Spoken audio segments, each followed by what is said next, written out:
Hello, I'm Hugh. I was born in 1939, and this is the story of what it was like growing up as a gay kid in the 1940s and 50s. I was always gay, even as a little boy. One of my earliest memories is being with another little boy when we were 3 or 4 years old. We were out of the sight of grown-ups, and we took down our pants and looked at each other's pee-pees. I remember having a lot of trouble with the buttons. My sister Mary Jo was there too, and she said, "Don't do it, don't do it." But I didn't listen. When we got home, I got a scolding. I liked the wrong toys.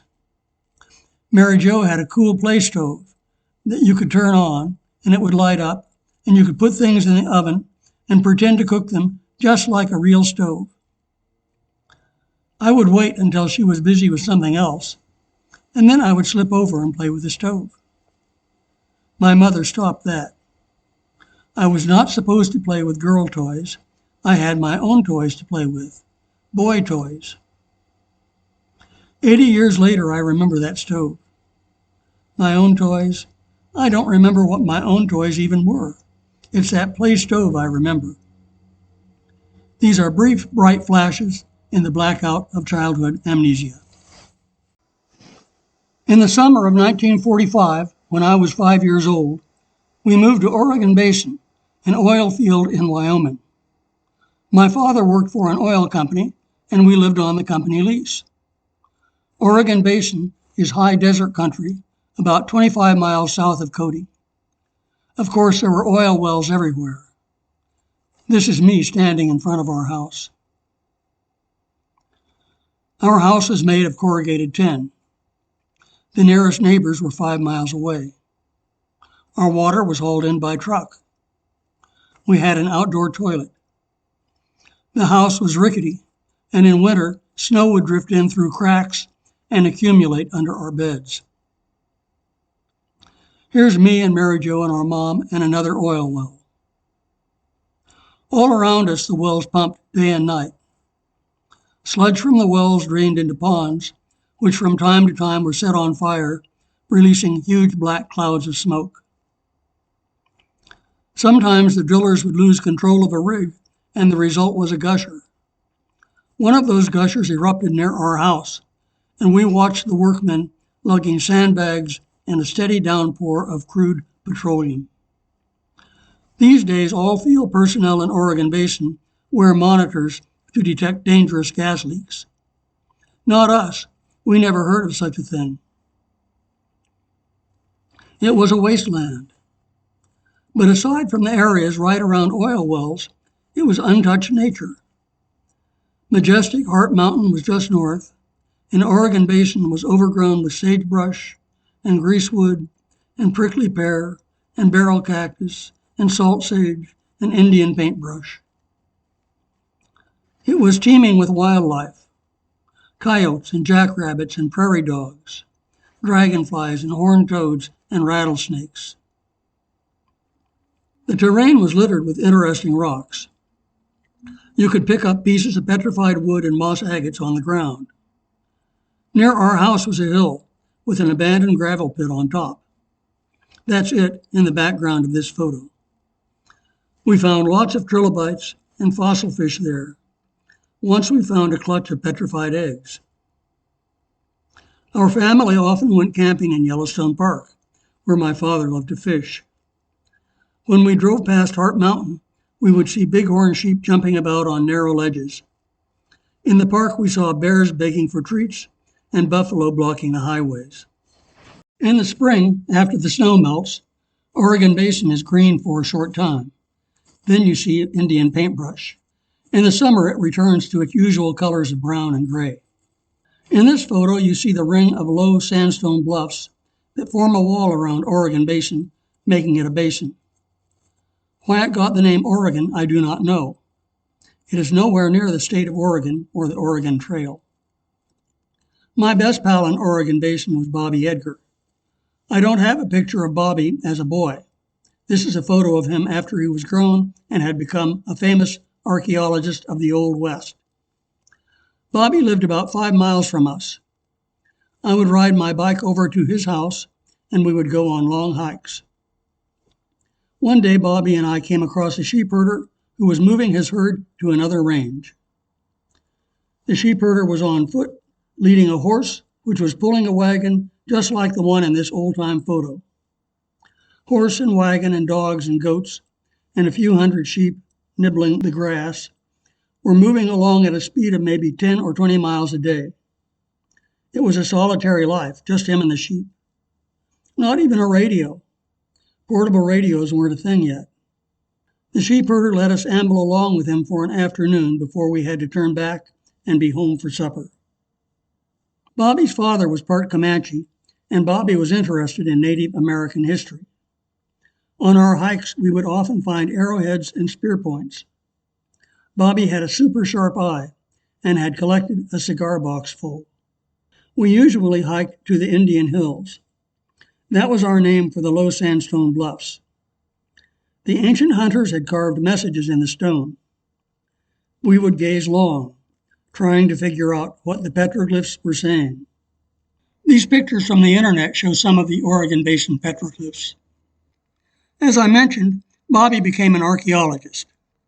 He scoured the countryside and transported old cabins and wagons to Cody and assembled them into a museum he called Trail Town. But hiking was for the summer. Winter in Wyoming is long and cold, and we had to go to school. I did first grade in a one-room country school, each grade seated in its own row. But for the second grade, I rode the school bus 25 miles into Cody.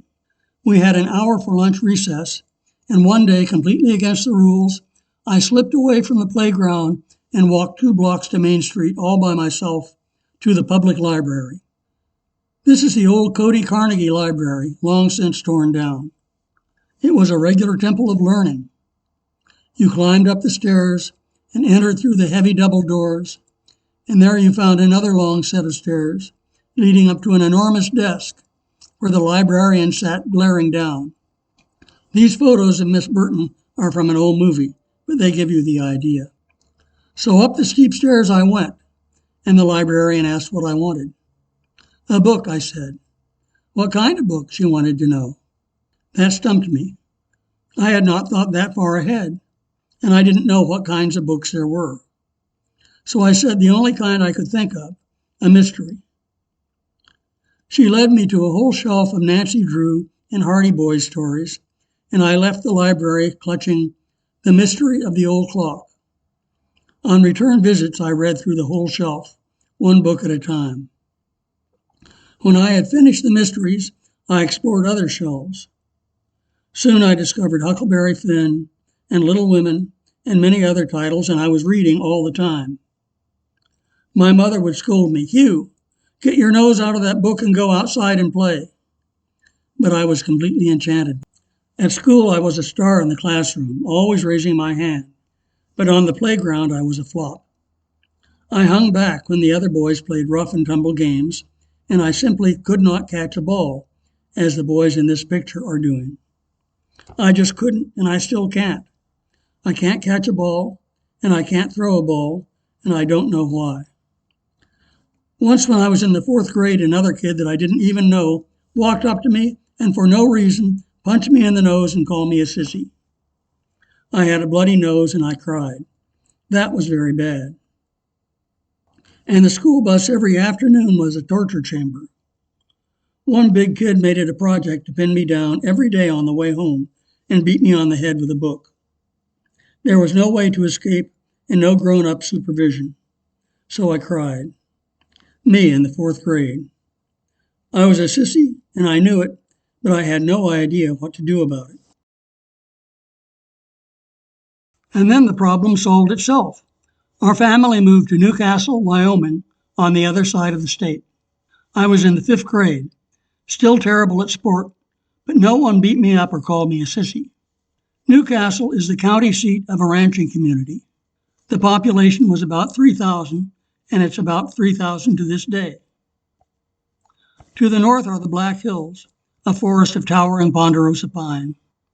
To the south, the Thunder Basin National Grasslands, sagebrush country stretching forever. It is a few hours from famous landmarks like Devil's Tower and Mount Rushmore. Our family by this time had expanded. This is Mary Jo and me, and our little brother Fred, and our little sister Lynn on a fishing trip.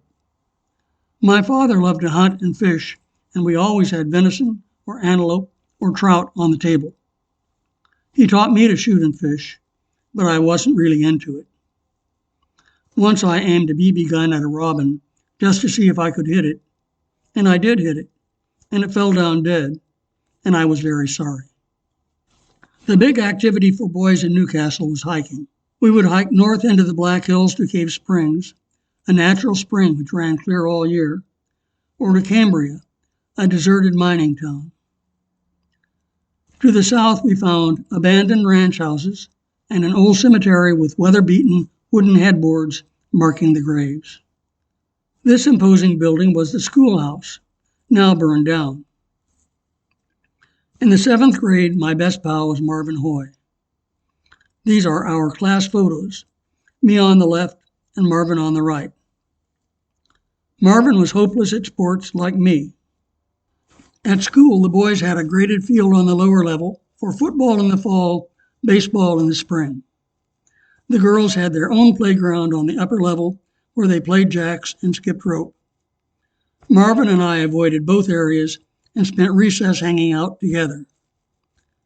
Mrs. Dixon, our algebra teacher, yelled at us to go down and play on the boys' field, but we pretended not to hear and just slipped around the corner out of her sight. When he grew up, Marvin changed his name to Mark. He became a blackjack dealer in Las Vegas and then retired to Winnemucca, Nevada. A few years ago, Mark sent me this picture. That's Mark on the right, with his husband, Dietrich, on the left. Soon I was entering my teens and learning about sex. I had 3 sources of information: at home, from other boys, and at school. This is my mom and dad in Newcastle. They were good parents, so of course they wanted me to be informed, but they did not know exactly how to do it. I knew about the birds and the bees and how eggs hatch, but not much about humans. So they planted a scientific pamphlet where I was sure to find it. Not this particular pamphlet, but along these lines. And I did find it and read it again and again. I learned the proper words, such as penis and vagina and intercourse and masturbation. That is what I learned at home. But from the other boys, I learned ancient Anglo-Saxon words, powerful taboo words, never spoken at home or at school, such as prick and cunt and fuck. We told corny jokes about the farmer's daughter and the traveling salesman. We passed around 8-page comic books showing cartoon characters misbehaving. Father McGovern denounced these comics from the pulpit. Once you had seen them, he said, you could never again read the Sunday funnies with innocent eyes. And of course, the writing on the walls was full of instruction. One of the taboo phrases I learned was jack off.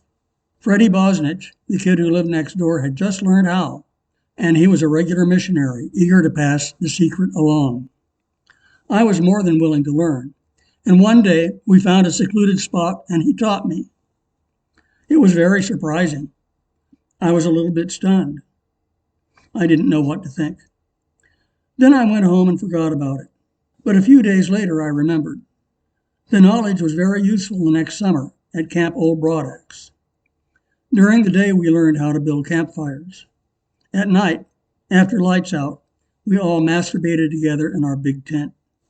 That was sex education at home and sex education on the street. Sex education at school started in the 8th grade, but only for girls. On Friday afternoons, the girls marched down the hill to the high school and spent an hour watching movies about girl stuff. The boys didn't get to watch movies. Instead, we spent the hour doing calisthenics. But the boys' calisthenics routine was suspended one Friday because the school principal, Mr. Oftis, wanted to talk to us about an urgent topic, Christine Jorgensen. This sensation broke in December of 1952 with a headline in the Daily News, ex-GI becomes blonde beauty. Mr. Oftis felt it was his duty to explain this to us. but he no more understood it than we did. To appreciate his difficulty, let me give you a little background. There had always been gay and lesbian people, but except for an occasional scandal, no one noticed. Every family had its bachelor uncles and maiden aunts, and no one suspected a thing. But the 1940s changed that. Gay and lesbian people were starting to become visible in the big cities. And the Kinsey Report of 1948 dramatically changed public awareness. The reaction was a huge panic in the late 40s and early 50s. Many local crackdowns and police entrapments. At the national level, it became an issue in Cold War politics.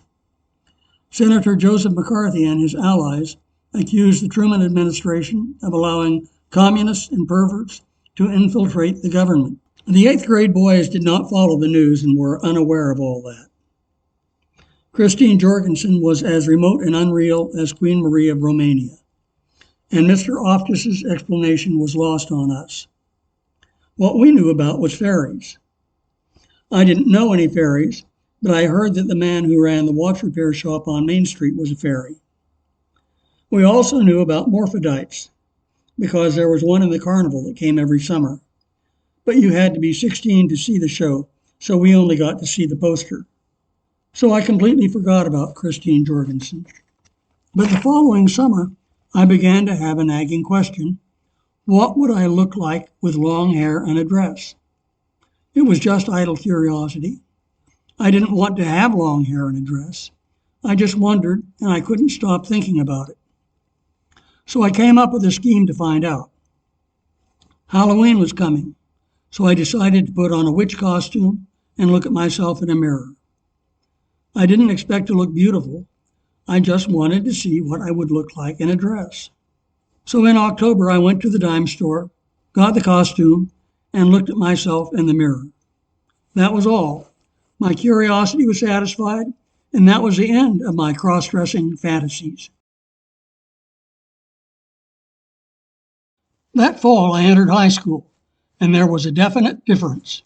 The easy joshing of Campbell Broadaxe days was over. Now the chatter was all about girls. Some of the older boys showed off the condoms they kept in their pockets, being always prepared. All the talk was about girlfriends and dating and petting and making out.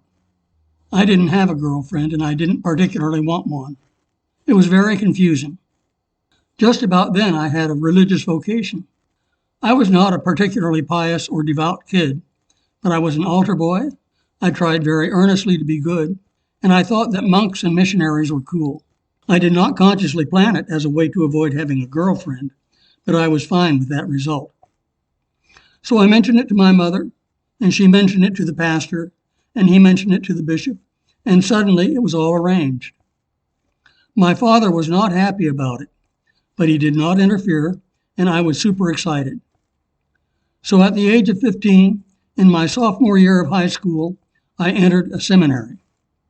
The seminary was conducted by the monks of Mount Angel Abbey in Oregon. The monks lived an austere, contemplative life, spending many hours every day in prayer and meditation. The abbey was in a beautiful location on a hilltop overlooking the Willamette Valley. This is the view north from Mount Angel, with majestic Mount Hood in the distance. The seminarians lived mostly like the monks. We got up at 5:25 a.m., and then low mass, meditation, breakfast, high mass, classes. After 7:30 at night, we kept silence until the next morning at breakfast. We slept in dormitories. It was a very secluded life. No radios, no television, no newspapers, and of course no girls. We didn't date. No awkward fumbling. In fact, no sex at all. We were not to look at anyone with lustful thoughts, nor smile at double-meaning jokes. Masturbation was a serious sin and had to be confessed. Temptation had to be firmly resisted. The way to resist temptation was just to think about something else. And we had sports and exercise. Father Louis Charvet, the vice rector in charge of the high school boys, was also the athletic director. We called him Father Louis. Here he is leading students in calisthenics. And now I have to tell you a sad story. Father Louis was accused of sexual abuse by a former seminarian named David Schmidt. This is something that happened in 1958, but the accusation didn't come until 2002, 44 years later. David Schmidt was in psychotherapy and had a recovered memory, so he sued Father Louis. $4 million for emotional distress, plus $150,000 for psychotherapy fees. By that time, Father Louis was 82 years old.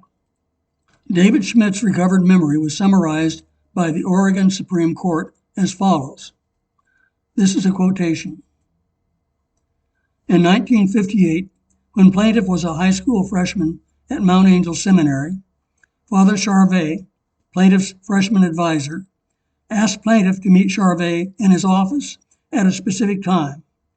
When plaintiff arrived, Charvet was sitting behind his desk and told plaintiff to stand in front of the desk.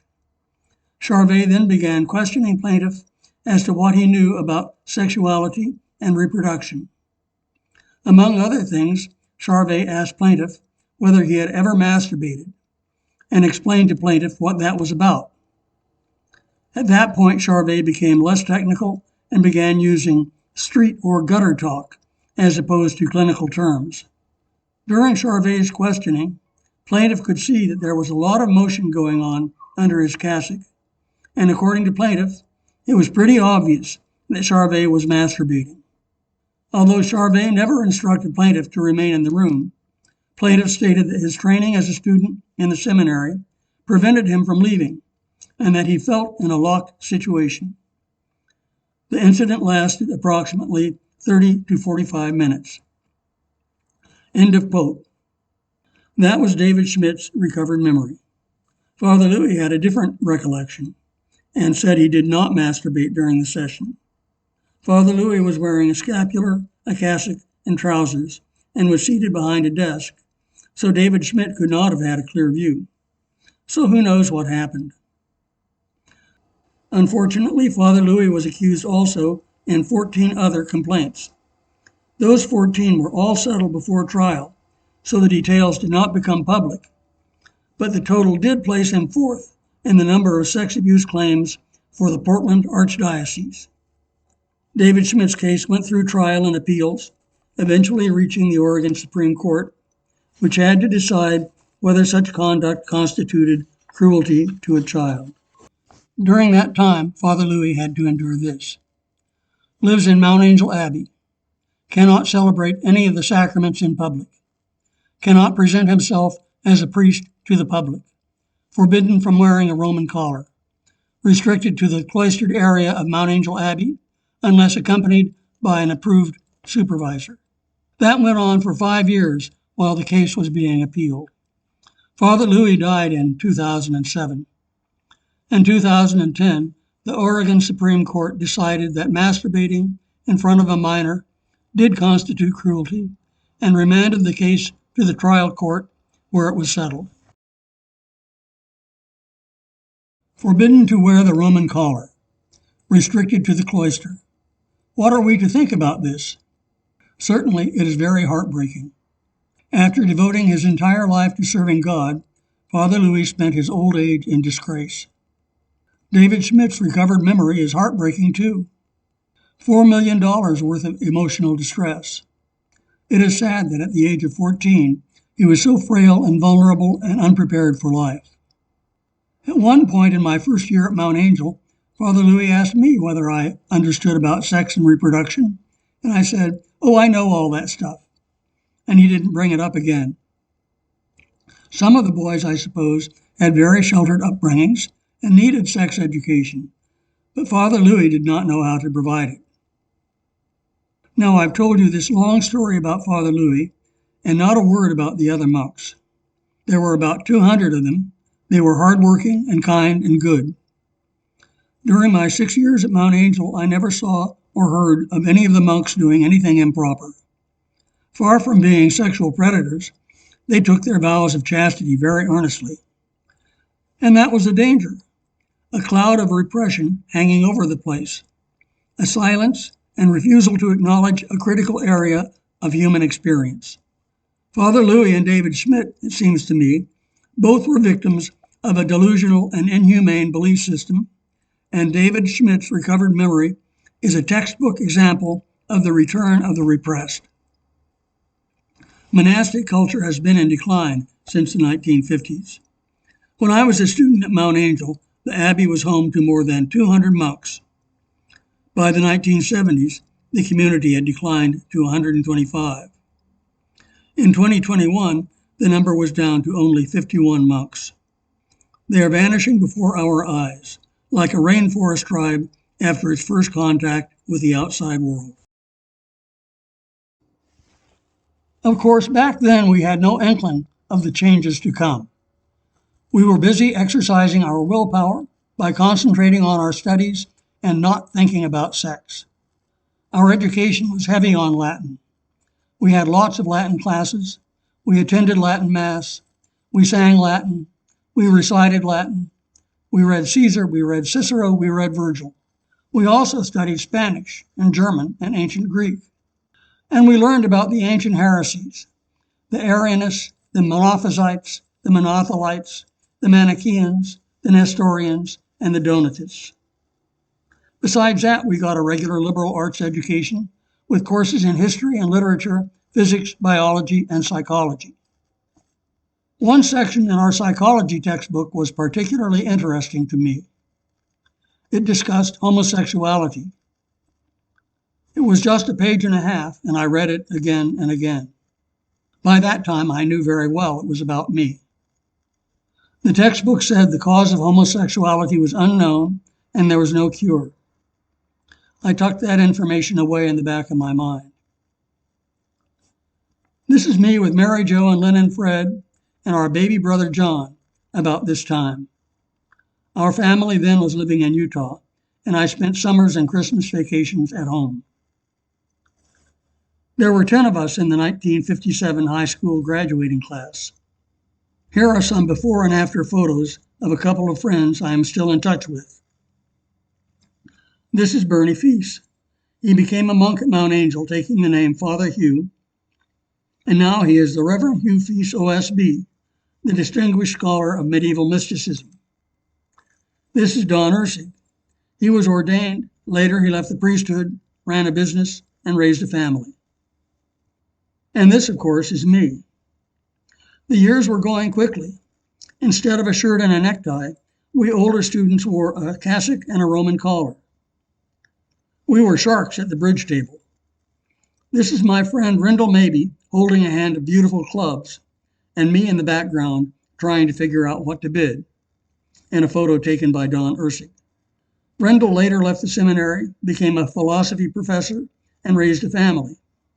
The Roman collar is not a comfortable piece of clothing. It is stiff and chafes your neck. It bounces up behind and hits you in the back of the head. So I was uncomfortable in the collar. And I was uncomfortable also as the prospect of clerical life became more real with every year that passed. I didn't know why, but I sensed that it was dangerous for me. And I had religious doubts. We were told to believe some things that are very hard to believe. I loved Mount Angel. I loved my friends and comrades, and it was hard to leave them. But it was even harder to stay. So I spoke to the rector, made a call home, and the next day I was on the bus. And that's what happened in the 1940s and 50s. Stay tuned. The next episode will be the swingin' 60s.